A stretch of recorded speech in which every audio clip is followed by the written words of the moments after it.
আজ আপনাদের সাথে একটা খুব আশ্চর্য জিনিস শেয়ার করব। আমার বাড়িতে হঠাৎ করে একটি নতুন বেল গাছের আবির্ভাব হয়েছে। বাড়ির এই পেছনের অংশটাতে আমরা খুব একটা বেশি যাই না। দেখলাম যে গাছটা কিন্তু শুধু হয়েছে যে তা না, গাছটা কিন্তু বেশ খানিকটা বড় হয়ে গেছে। আর দেখে এতটা ভালো লাগছে, যেহেতু বেল গাছ শিবের অংশ, তার জন্য মনটা কিন্তু দেখে বড্ড খুশি আজ আমাদের। আর এইখানে আজ রয়েছে আমাদের পাড়ার শীতল ষষ্ঠীর পুজো, তারই কিন্তু ভান্ডারা নেওয়ার জন্য পাড়ার কিছু দিদি কাকিমারা আর কি এসেছিলেন আমাদের বাড়িতে।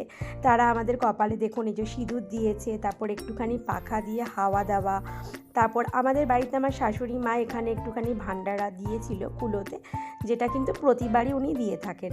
তো মাই এই কাজগুলো বেসিক্যালি করে থাকে, আর এগুলোই কিন্তু আজকে দেওয়া হচ্ছিল। এই যে এখানে হচ্ছে এই দিদি হাওয়া করে দিচ্ছিল, আর মা শীতলার এই হাওয়া কিন্তু নেওয়া শরীর স্বাস্থ্যের পক্ষের জন্য প্রচণ্ড ভালো। ছোটোবেলা থেকে কিন্তু বাবার বাড়ির দিকে আমি এই পুজোটা সেভাবে পাইনি, শ্বশুরবাড়িতে আসার পর থেকে কিন্তু আমি মেনলি এই পুজোটার ব্যাপারে অবগত হই। আর এখানে আমার মাম্মাম প্রচণ্ড লজ্জা পাচ্ছিল এদের কাছ থেকে সিঁদুরের টিপ নিতে, কিন্তু ফাইনালি কিন্তু নিল। আজ আমাদের বাড়িতে কিন্তু সবাই পান্তাই খাবে, তার কারণ কিন্তু গ্যাসের রান্না বান্না কোনো কিছুই হবে না। শাশুড়ি মা কিন্তু সেটা মানছেন, কিন্তু আমার যেহেতু বাচ্চা ছোট, মানার কোনো রকমই উপায় নেই। তার জন্য আজকে আমি আর আমার হাজব্যান্ড আর আমার মেয়ে আমরা কিন্তু খাবো নিরামিষ খাবার। তাই এখানে একটু ডালে চালে খিচুড়ি সবজি দিয়ে ফুটিয়ে নিয়েছি, আর সেরকম কিছু না, একদম হালকা পাতলা করে। তারপর সোজাসুজি চলে এসেছিলাম মন্দিরে, আর এখানে এসে দেখুন এই যে মা শীতলা, ভারী সুন্দর লাগছে মায়ের মুখখানা। কিন্তু এখানে এসে না বেশিক্ষণ আর কি ধরে যে আমি ভিডিও করব সেটার আর সুযোগ হয়নি। একটু পুজো দেখছিলাম, আর মায়ের পুজো দেখতে দেখতে মনটা এতটা প্রসন্ন হয়ে গিয়েছিল, ভিডিও করার সুযোগও হয়নি, ভিডিও করার কথা ঠিকঠাকভাবে মনেই ছিল না। সামান্য একটুখানি ক্লিপই আর কি নিতে পেরেছিলাম, সেটাই আপনাদের সাথে শেয়ার করলাম। মায়ের পুজো দেখার পর বাড়িতে এসে একটু রেস্ট নিয়ে বিকালবেলায় বসিয়ে দিয়েছিলাম গরম গরম চা। প্রতিদিনই কিন্তু আমরা বিকালবেলায় লিকার চা খাই, যেহেতু আজকে মামামের পাপা বাড়িতে রয়েছে তার জন্য একটু দুধ চা বানিয়েছিলাম।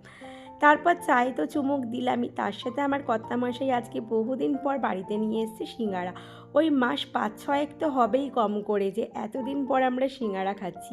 একদম অল্প করে এনেছিল গোনাগুনতি আমাদের জন্য। তো একটুখানি সিঙ্গারা খেলাম প্রায় অনেক দিন পর, বেশ কিন্তু ভালো লেগেছিল।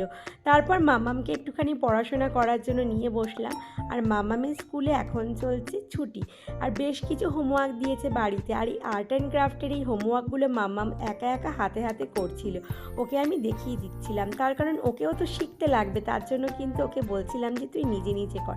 আর এই হোমওয়ার্কটা একটু খটোমটো ছিল, তার জন্য আমি নিজে হাতে করে দিলাম।